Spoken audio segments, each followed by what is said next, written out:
What's up guys, John here and welcome back to Johnmunstudios. In today's video, I'm going to show you the basics of the chord track inside of Cubase.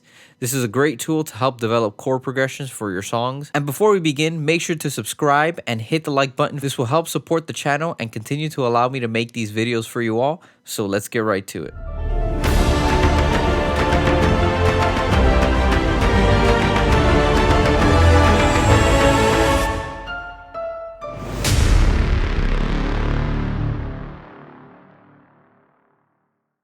So the chord track is super easy to set up inside of Cubase, and all you need is 2 tracks for this to work. So I'm going to go ahead and right click on this empty space and create a chord track. After we create a chord track, we need some kind of a sound source. So in this case, I'm just going to pull up any one of my instruments and you could choose whatever you want. So after we choose piano chords up here, all it's going to do is as I start writing chords up here, it's going to trigger this sample so that this sample can play those chords for me. So now what we need to do is get our pencil tool and we're going to start clicking. So a couple things before we start. In order for your cursor to be able to snap onto all of these lines, we got to make sure that we are in grid mode and make sure that this button is on. This is the snap mode, so that way we can align it in time. And then you're going to want to go here and do use quantize, because if you use bars or beats, then you're not going to be able to get in between any of these notes. So let's say you want to do a chord on an upbeat, you won't be able to. So do use quantize, and then you can leave this in 16th notes. Generally, you won't really write chords anywhere beyond 16th notes, at least for basic songs. So quantize 16th notes, and that way now we can hit all of the beats inside of beat 1. So here's 1, here's the E, here's and then we have beat 2. So I'm just going to go ahead and create a simple chord progression. I'm just going to create a 2-5-1, and let's go ahead and begin. So I'm just going to go ahead and click on beat 1, and you're going to see a large X appear. Since I already know the chord progression and how I want to do it, I'm just going to go ahead and fill in all the squares here. So I'm going to do another one in beat 2, then another one in beat 3. Then we're going to do here on measure 3 or bar 3. And then I'm going to do another 2-5-1 here. And then I'm actually going to modulate and go to a different key here. So let's go ahead and go backwards, get our pointer tool out. And now we're going to go ahead and double click on the X here. It's going to pull up this menu. And pretty much what this is where you're going to input the chord that you want. So assuming that you already know a little bit of music theory and you already know how to construct chords, I'm going to go ahead and choose my chords here. And I'm going to use a C minor 7. So saw how quickly I was able to choose that.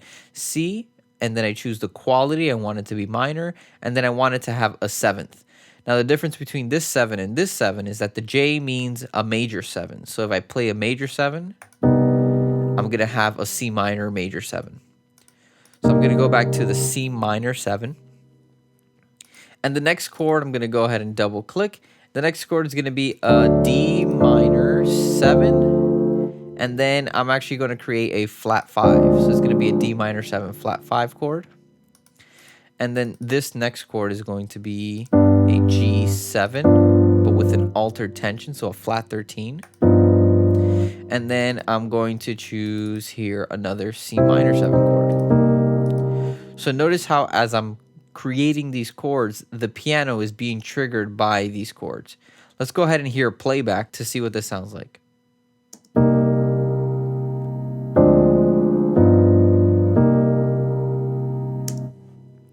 All right, so we're going to go ahead and move on to the next set of chords.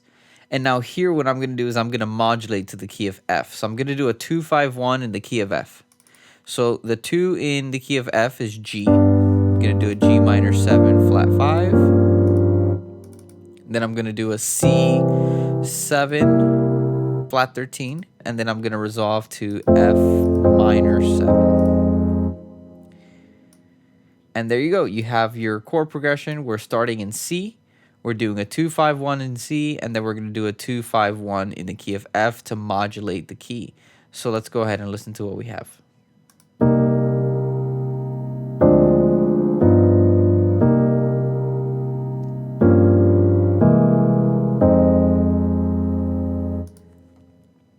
So there we have it. Another cool feature that it has built into this chord track, it tells you the scales that actually work underneath these chords, at least one of them. So I could play an F blues scale on this, or I can play an A sharp or B flat blues scale on this set of 251. The question is, how do we go deeper into this? And obviously I clicked the chords because I already knew what I wanted, but what if you don't know what you want, or what if you're just exploring some new ideas?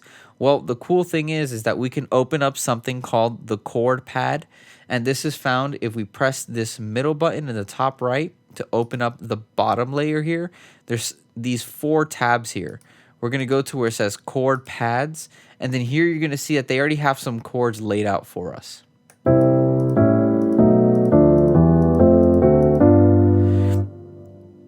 Now, the cool thing about this is that if you have a MIDI keyboard, you can trigger this with your MIDI keyboard. And these blue highlighted keys here are the ones that are going to be able to trigger this. So C1 on my keyboard, if I go ahead and press my keyboard now, it plays a version of the C chord. Then we can do an A7 to D minor, a B7 to E minor, and I'm not clicking this, I'm using the keyboard to trigger these chords. So what if you want to choose a different chord that's not one of these chords in here? Well, the good thing about all of this is that everything in here is customizable, so I can actually click this and pull up the same menu that I had before when I was double clicking on these big large rectangles up here. Or I can go down here and let's say I like the chord that I have in A7, but I want some kind of tension or a different quality with it. If I go to this bottom tab here, notice how highlighted it says tensions. So I can actually add tensions to this chord and kind of cycle through them to see which chord I want. So let's see the different tensions that it has.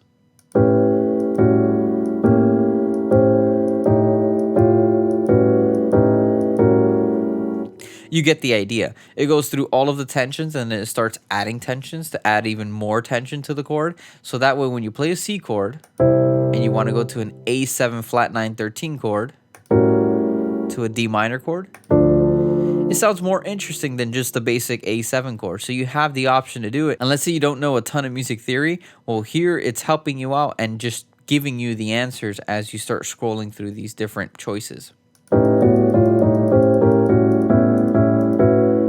So here we are back at the A7. Now let's go ahead and see what this right trigger is.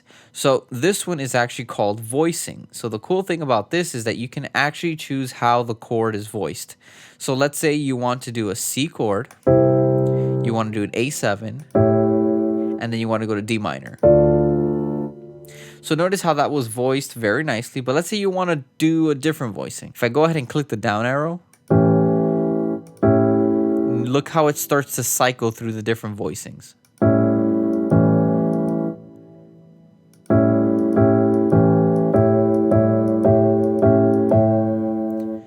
This is super important because something that a lot of beginners don't understand is that you can actually use a chord, a very basic chord, but if you put it in some kind of inversion, in this case, they call it voicings, which is another way of saying inversion. You can create very interesting chord progressions. Chords don't really need to be complicated for them to sound good. If you know how to voice lead them into the next chord, then you're going to have a very interesting and intricate kind of sound in your songs. So let's say I want to change the voicing on these. So let me choose a voicing.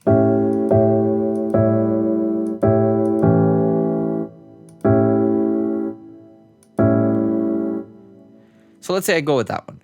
And now I'm going to go to D minor. That lands very nicely. One more thing to note on the voicing side of this is that Cubase is very smart in how they design this.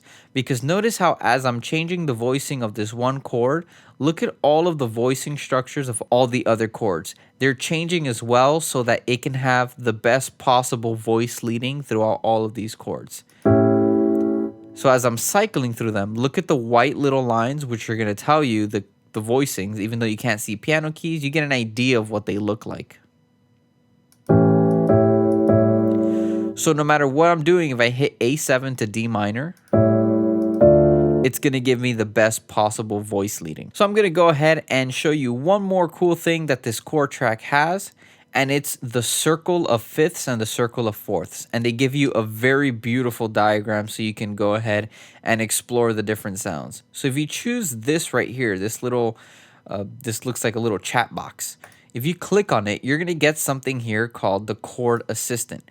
And what the Chord Assistant is essentially a graph where it's pretty much giving you all of the chords in the circle of fifths. So in this video, I assume you at least know a little bit or just heard of the circle of fifths, but a little brief explanation of what the circle of fifths are is pretty much every chord going to the right of C is going to be a fifth. So C to G is a fifth, G to D is a fifth, D to A, that's a fifth, right? And these are all perfect fifths. And then if you go to the left, you have perfect fourths. So from C to F is a perfect fourth, F to B flat is a perfect fourth, and then you have things in between that you can also play around with. But the idea is that if you move to the right, everything is going to be in fifths. If you move to the left, everything is going to be in fourths. We have also something called proximity. So the thing about proximity is it chooses the chord based on how close it is to the key signature you're in. So in this case, this project is in the key of C major, and it's going to organize these chords to the key signatures that are closest to C. So in this case, from C to F, there's only one flat added.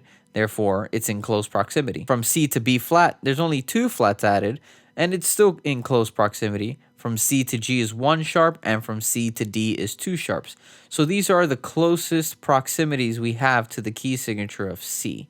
The farther out we go, the more away from the key of C we move. So if I choose C to D, it doesn't sound that far off. But if I choose C to B, now you start to hear a larger shift in tone because the proximity of the key of C is a lot farther from B because B has 5 sharps, C has no sharps or flat. Now, just for a bonus tip, let's say you want to change or transpose this entire chord progression that we have here. Let me go ahead and close this window. If I highlight all of the chords I've already clicked, I'm going to get a little information box here. And if you don't see this information box, you're going to go over here to where we have these 3 boxes, and you're going to click this gear sign here where it says setup window layout. Here, you got to make sure that the info line is checked so you can see this little box. If I want to transpose this entire thing, then I have to highlight everything, go to where it says root key, and let's say I want to change it to the key of E now.